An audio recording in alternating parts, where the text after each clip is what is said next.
You're calling for a review of the investigation. Explain to us why.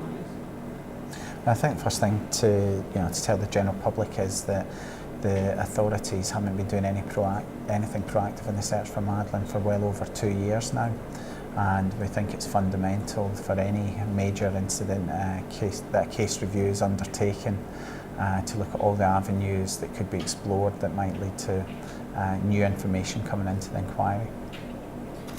You say that they've been doing nothing proactive.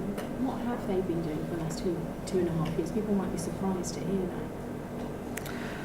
Well, I think if information comes in, certainly to the British authorities, that if they're able to, they will have a look at it, and if they feel it's necessary, they'll send it over to Portugal. But they're actually waiting for information to come in rather than trying to bring information in that could find it. Do you think it makes it difficult for them though, because you have got your own private investigators looking for your daughter? Does that make the relationship with the police difficult? It shouldn't. I mean, it's not competition. They should be working together, if anything. The fact if there wasn't private investigators, there'd be absolutely no one looking for this. So I don't see why. It's not a threat. We don't have the resources. They don't have statutory powers. So there's a lot more the authorities can do. We do have people though on the end of a phone line looking at emails, interviewing witnesses, and generally following up new lines of inquiry, and they've passed a number of those on to the authorities.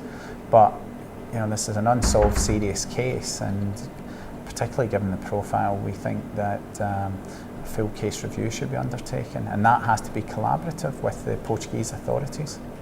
Leicestershire Police have said to us that they haven't shelved the investigation because it was never their investigation to shelve, because it's being led by the Portuguese. What more do you expect Leicestershire Police to do? I mean, I think it's important to say, although Portugal has primacy with regards to the investigation, it doesn't mean that there isn't things that the British authorities can do. And certainly a review is one of the crucial, significant things that they can take part in. I mean, I think what we're asking for today is for the governments to do more. Leicestershire have largely played their part, and they've done that to the best of their ability, but this needs to be done at higher level. It needs to be done between the governments, and there has to be an agreement and parameters set in terms of a review, how it's going to be done and what it leads to. And the last Home Secretary, Alan Johnson, ordered a scoping exercise that was undertaken by CEOP, and as far as we can see, after 6 months nothing's been done with that scoping exercise, and we just don't think that's acceptable. So the previous Home Secretary looked into the feasibility of having a review. Has there been a change in the attitude of the new government now that we've had a change of government? Well, it's difficult to know because we're not getting any metrics to measure what the government are doing against, so there's no timelines, there's no deliverables, and time's just ticking on. We were told that we would be told the contents of that report.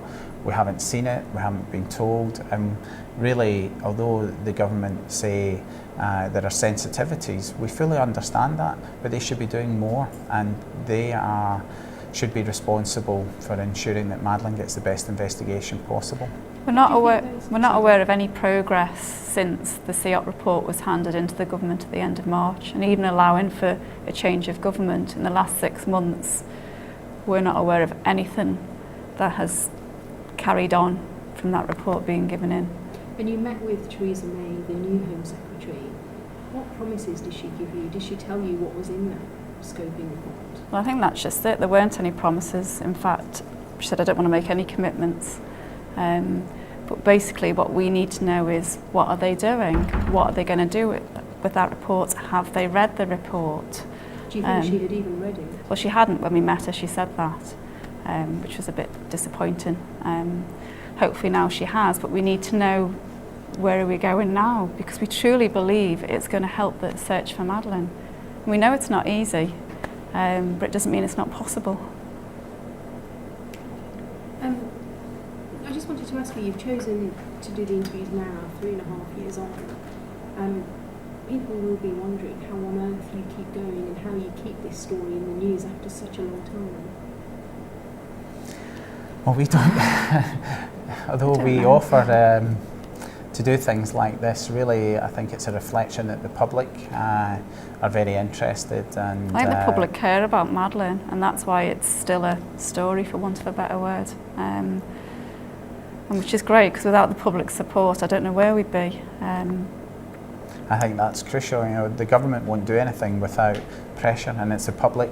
The government are accountable to the public who elected them, and that's what we're asking for, is the public to ask our government to do more and to work with the Portuguese government as well. And we should be putting pressure on both of them to solve this. We can't stop doing what we do. We need to find Madeleine. We live in a life that's somewhat in limbo between our previous life, which is very, very happy, and somewhere now where we've got a different life but without Madeleine in it. And we can't really get off that treadmill until we find her, or at the very least what's happened to her. And how do you keep going? How do you keep hope alive? There must be days when it's very, very difficult. I mean, we've worked so hard. I mean, understandably, we're Madeleine's parents. We're going to do everything that we can. And we work really hard, and there are days when it feels that obstacle after obstacle is thrown in your way, and obviously the clock keeps ticking, the calendar keeps turning, and there's days that we just look at each other and think, God, I wish it was all over, you know. But basically we wish Madeleine was back with us, full stop. You know, but we can't stop. You know, while we're in this situation, we just have to keep going. It doesn't matter how tiring it is. It doesn't matter how many blocks are put in our way. We have to keep going, because a little girl is still out there missing. You know, this is not solved, this case.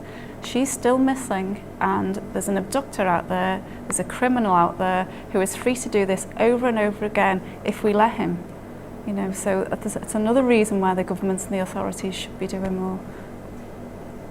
I was just going to say, one of the simplest thing is Sean and Amelie's attitude, because they talk about Madeleine all the time, and when we're having one of those days where you just want it all to go away and you're feeling exhausted, and they just say, when Madeleine comes home, and there's no reason why she can't come home that we know of, and it's happened for other children, and they know how hard we're working, and they want Madeleine home as well, and that really does give us renewed energy and vigour to carry on what we're doing.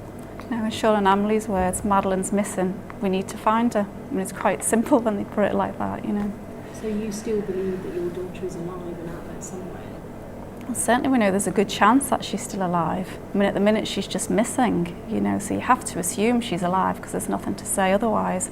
There's many cases, as you know, that have hit the media of children, and many cases that haven't hit the media of children who've been found years down the line. So you just have to keep going. I mean, you could imagine that if we just gave up and years down the line we found her. I mean, there's no justification for giving up. And so you'll keep on searching for as long as it takes? Yeah, and we can't stop.